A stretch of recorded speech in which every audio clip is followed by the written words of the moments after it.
আজকে ভিন্ন একটা বিষয় আপনাদের সামনে তুলে ধরার ইচ্ছে পোষণ করেছি। সেটা হচ্ছে দুনিয়ার মধ্যে প্রত্যেকটা মানুষ যারা স্রষ্টা প্রদত্ত ধর্মের অনুসারী, তাদের তো দুনিয়ার হায়াতে পূর্ণাঙ্গ জীবন বিধান আল্লাহ দিয়েছেন, এবং যারা আজকের পৃথিবীতে মানবরচিত ধর্মের অনুসারী, তাদেরও ধর্মীয় অনুশাসন, ধর্মীয় নীতিমালা বিধান রয়েছে।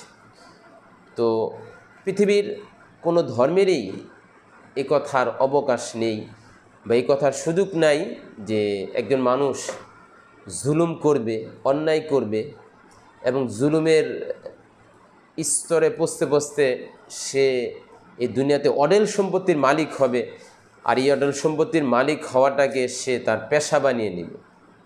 সুপ্রিয় দর্শক, আপনারা যারা মিডিয়ার সাথে সম্পৃক্ত এবং দেশের সংবাদ রাখেন, অনেকেই একটা সংবাদ খুব সকলেরই নজরে পড়ছে যে মিল্টন সমাদদারের যেই বিষয়টা, জাতীয় পত্রিকার যে রিপোর্ট তার ব্যাপারে আসছে। সুতরাং এটা পত্রিকার রিপোর্ট অনুসারে কথাটা বলবো। সত্য মিথ্যা এটার অবাল পুরাটাই তারা বহন করবে, কারণ এমন কোনো ঘটনা বলে নিজে সত্য বা মিথ্যার দায়ভার নিতে চাই না। বা হাদিস শরীফ আসছে, কাফা বিল মারই কাযিবান আইয়ু হাদ্দিসা বিকুল্লি মা সামিয়া। ব্যক্তি মিথ্যাবাদী হওয়ার জন্য এতটুকুই যথেষ্ট, যা সে শুনবে তাই বলতে থাকা। শুধু এই হাদিসের দিকে তাকাইলে সব কথা বলাটা অনেক সময় সমীচীন নয়। কিন্তু আজকের যে বিষয়টা, সেটা হচ্ছে যে একজন মানুষ তার অর্থের দরকার, একজন মানুষ তার সম্পদের দরকার, একজন মানুষ তার দুনিয়াতে ভোগবিলাসিতার দরকার। ঠিক আছে, সব ঠিক আছে।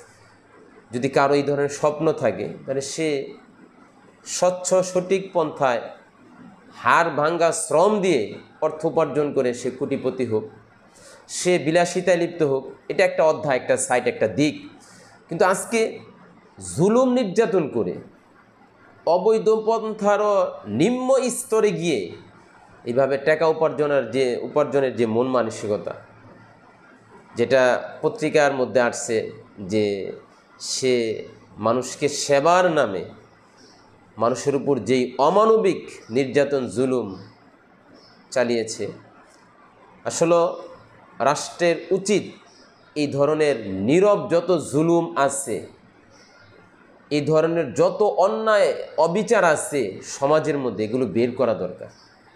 এগুলো বের করে এটার ব্যাপারে যথাযথ পদক্ষেপ গ্রহণ করা দরকার। গতকালকে আসছে জাতীয় পত্রিকায় যে এক লোকের ভারসাম্যহীন ব্যক্তি সেলিম, এই ভারসাম্যহীন লোকটাকে সে তার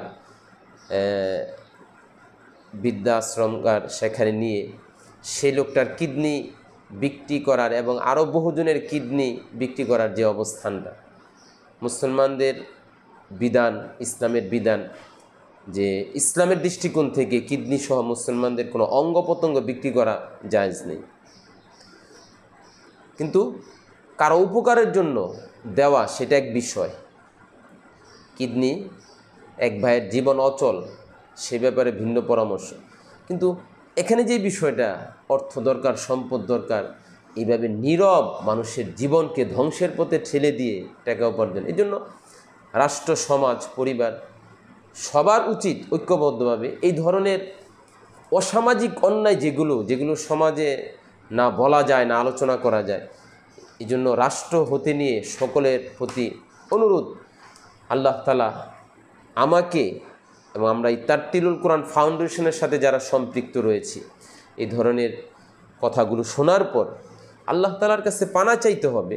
আল্লাহ যাদেরকে সব ধরনের জুলুম, অন্যায়, অত্যাচার, পাপাচার থেকে বিরত রাখছেন, এটা আল্লাহর খাস মেহেরবানি। আল্লাহর কাছে পানা চাইতে হবে আমরা যেন এই ধরনের অন্যায় অপরাধের সাথে না জড়াই। আল্লাহ আমাদের সকলকে, রাষ্ট্রপক্ষকে, সমাজকে, পরিবারকে, সবাইকে দায়িত্বশীল হওয়ার তৌফিক দান করুক। আমিন।